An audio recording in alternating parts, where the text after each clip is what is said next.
Unahin po muna natin mga kababayan si Ronald Bato de la Rosa kasi pinaskil na yung kanyang pagmumuka doon po sa ICC mga bossing. Tingnan niya natin kung ano to, kung legit to kasi nakasulat diyan wanted by International Criminal Court.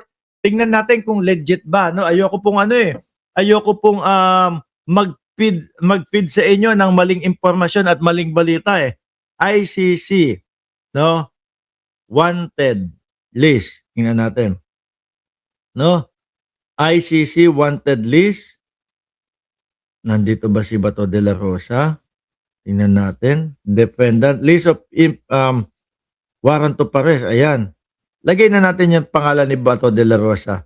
Ronald de la Rosa. Tingnan natin. ICC wanted list. Ayun, de la Rosa. 6 days. Naku po. Naku, ayun na nga. Oh, ayun. De la Rosa. Oh, Mr. Ronald Marapon de la Rosa, born 21, 1962, National of the Republic of the Philippines Police, no? In Davao, the position, chief, oh, ayan na, oh, allegedly, ayun ang itsura ni Bato. Primary accused, naku, nandoon na nga. Wanted by the International Criminal Court, lalo hong liliit ang kikilusan at gagalawan ho nitong si Ronald Bato de la Rosa. Ano? Kung nakatakas po mga kababayan, nung unang pagkakataon ni Tobats, tingin ko po, hindi niya nahahayaan ang sarili niya na malagay ulit sa sitwasyon na ganun ho. Kasi nung nakita natin mga boss chipamo sir, doon sa loob ng Senado, si Bato, putlang-putla ang itsura eh. Di ba, Ma'am Gandara ng Berlin, Germany, namumutla eh. Kung ano-ano na nga po yung mga sinasabi at kung ano-ano na nga po yung kinakanta ni Bato de la Rosa, yung mong wala na sa sarili. Sabi dito, Ronald Bato de la Rosa for crimes against humanity including murder, torture, and other inhumane act. Warrant of arrest, number ICC. So talagang kumpirmado na mga DDS. Paano yan? Meron kayong pangalawang pag-iyak. Yung unang pag-iyak ninyo, dati kay dating Pangulong Duterte, ngayon kay Bato de la Rosa ang susunod. At ang pangatlo, mga kababayan, ang tingin ko dito, maniniwala na ako kay dating Senador Antonio Trillanes na si Bungo meron na ding warrant of arrest sa mga susunod na mga buwan.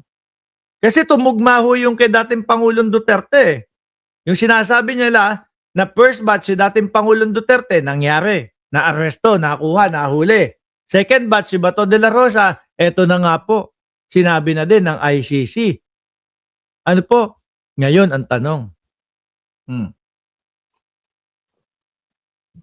Ang tanong, meron pong usap-usapan na mayroong magaganap na kudeta, no? Na naman po sa Senado, na meron pong usap-usapan na tatanggalin si eto pong si Alan Peter Cayetano bukas at papalitan ng panibagong Senate President. Merong ako nauulinigan na merong senador doon sa 13 ang lilipat. Kasi nadismaya doon sa mga palabas, doon sa mga katarantaduhan na pinaggagawa po nila doon sa Senate. Ang tanong, kung si Bato de la Rosa po ba ay lilitaw, haharap upang ma-stay nila si Alan Peter Cayetano. Di ho ba, mga kababayan? Tingin ko, hindi na ho ito babalik o tingin ko, hindi na to mag-a-appear. Nakita nyo naman po yung stress na idinulot kay Bato de la Rosa. Parang may topak na. Bawat sulok yata ng Senado, kada makakakita ng reporter, nagpapaliwanag, nag-e-explain. Hindi naman dyan ho, sir. Ang kinakailangan na pag-i-explain nyo, ang kailangan nyo mag-explain doon sa korte ng ICC. Ano po? Dahil doon, may bearing, may kumbaga, papakinggan kayo. Pero dito sa amin, kahit anong pag-i-explain nyo, makikinig kami, Kaya lang dadating sa punto na talagang pupuntahan at pauuwiin at dadalhin pa rin kayo sa ICC. 'Di ba? Yan ang mahirap dito sa mga ito, eh, mga kababayan. Ang yayabang, ang tatapang, kesyo, come on Mr. Trillanes, Mick Madi.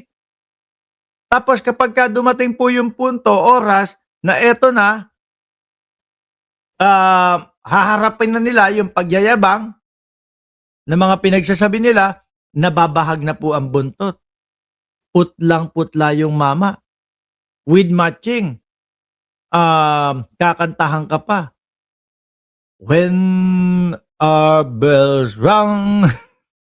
Boss Toyo, Mang Juan, shoutout sa iyo from Aman, Jordan. Ngayon mga kababayan.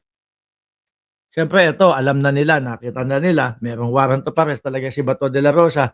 Ang tanong natin dyan, ano ang pakiramdam? Si Bato, alam na natin pakiramdam yan, hindi na matulog yan.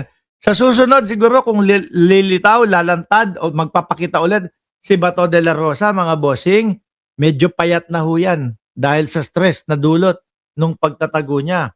No? Alam na natin kung ano yung Alam na natin kung ano yung pakiramdam ni Bato de la Rosa eh.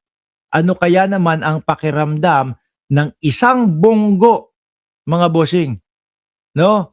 Nasusunod, naseserban ng warrant of arrest, mga kababayan. At saka ito, tanong ko sa inyo, kayo po ba naniniwala kayo nalalabas ng Pilipinas si Bato de la Rosa para magtago? Pupunta sa ibang bansa para magtago? Kasi ako, mga kababayan, di ako naniniwala na lalabas to ng bansa. Kasi mas magiging delikado, mas mahihirapan yung sitwasyon niya kapag ka nasa labas siya ng bansa. Dahil ito, yung ICC, nakipag-cooperate na yan. Humingi na lang tulong yan sa Interpol. Ano po? Kaya paglabas niyan, matunugan kung nasa sa Indonesia, sa Malaysia, malabong puntahan ni Bato de la Rosa o malabong magtago iyon doon. Bakit mga kababayan? Di ba doon na nahuli, na-aresto, na-aresto, nahuli sila Alice Guo. Hindi naman pupunta ng Timor-Leste din ito, mga bossing. Bakit? Kasi doon din si Tebes. Sige na, go. You just finish one? Okay. Di ba mga kababayan? So, ang tingin ko dito, baka dyan lang po magtatago ito, baka sa Davao lang po magtatago ito, mga boss chief ambusher, at hindi nalalayo. Kasi sa Davao, marami silang mga kaibigan, maraming tutulong sa kanila para itago si Bato de la Rosa. Pero take note, para po doon sa mga nag-iisip, no, natulungan na magtago si Bato de la Rosa, nako, baka may kaharapin kayong kaso. Harboring a fugitive. Ano po? Isa yon sa posibleng maging kaso ninyo. Sabi ni Joshua Estrada, may ginawang batas pala sila Senator Enrile, no, at Miriam noong 2009 na pwedeng isurrender ang isang taong wanted sa ICC, kaya pala malakas ang loob ni PBBM, Boss Mark. Lalong yari yan. Pero nakita nyo yung unang punta, unang araw ni Bato de la Rosa, doon po mismo sa Senado? Ang yabang! What kind of government is this? Ano po? This is the worst government, sabi ni Bato de la Rosa. Sumisigaw doon sa Senado. Pati po yung mga reporter na nananahimik, na trabaho naman po talaga ay magtanong, sinigawan ni Bato de la Rosa. Ay, masinator, sabi niyang ganon. This is the worst government. Tapos siguro kinabukasan, medyo nahimasmasan ang Bato, mga bossing. Biglang parang nagmamakaawa na kay Pangulong Bongbong Marcos. President, wala naman po kayong personal na sama ng loob sa akin. No? Wala naman po akong personal na sama ng loob sa inyo. Huwag niyo po ako ibigay doon sa ICC. Huwag niyo po ako, when matching yung kukurap-kurap yung mata, huwag niyo po akong hayaan na mapunta doon sa dahig. Nung mga panahon mga kababayan, lalo na nung nandito ang dating Pangulong Duterte, banat sila ng banat kay Pangulong Bongbong Marcos di ba? Tapos ngayon hihingi ng tulong. Huli na. Mahina ho kasi itong mga kampo nila mga bossing Bakit ko nasabi? Mahina yung kampo nila. Imbis na sa umpisa pa lang, nakipagtulungan na sila, hindi yang ginigiba nila si Pangulong Bongbong Marcos, kung ano-anong mga paninira ang ginagawa nila, mga bossing, wala. 'Di ba? Ngayon, nagmamakaawa, wag niyo po akong kung ako si Bongbong Marcos na pangulo natin, bahala kayo diyan. Puro katarantaduhan, puro paggawa-gawa ng mga issue na walang katotohanan yung mga pinagsasasabi niyo sa akin tapos ngayon magmamakaawa kayo. Di ba? Ako siguro mga kababayan para ho sa akin bibilang na lang ho ito si Bato ng ilang siguro linggo lalo na kapag si General Torre. Subukan kaya natin na pagtambalin. Yan. Si General Torre ang mamuno doon sa susungkit kay Bato de la Rosa, tapos ang katambal si Melvin Matibag ng NBI. Kasi kay General Torre talagang push-push Talagang walang yun. Ano sabi niya? Kung nakikita mo, attorney, ano ba pangalan ng attorney ni Kibuloy? Na may kasalanan ako, ihabla mo na lang ako pagkatapos na ito. Pero in 30 minutes, papasok ako dyan. At dun na nga po, nakuha si Kibuloy. Pag kay Bato de la Rosa, tingin ko, ganun din ho mga kababayan. Kapag ka merong warrant of arrest, ipapatupad yan ni General Torre. Doon talagang nakita natin yung tapang No? Yung tapang at yung talagang pagpupursige na hindi niya binibitiwan itong si Kibuloy hanggat hindi nakukuha. Sabi ni Joshua Estrada, mawawala lang ang issue kay Bato, Boss Mark, kung ihalo sa graba at semento sa pader. Ano kaya ang iniisip ngayon ni Bato de la Rosa? Si Torion ba? Oo. Naalala niyo 'yon?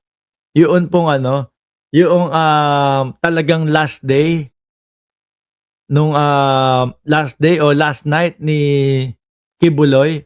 Oy, ang ibig ko sabihin doon sa last night huling gabi niya doon sa kanyang lugar, doon sa sa tawag doon? Sa nakalimutan ko na yung doon sa loob ng lugar niya kung saan pinagsasambahan nila last night na dahil kinabukasan nahuli na ho mga kababayan. Sabi ni General Torre doon sa mga doon sa Ketorian attorney, ihabla mo na lang ako kung sa nakikita mo na may mali akong ginagawa. No?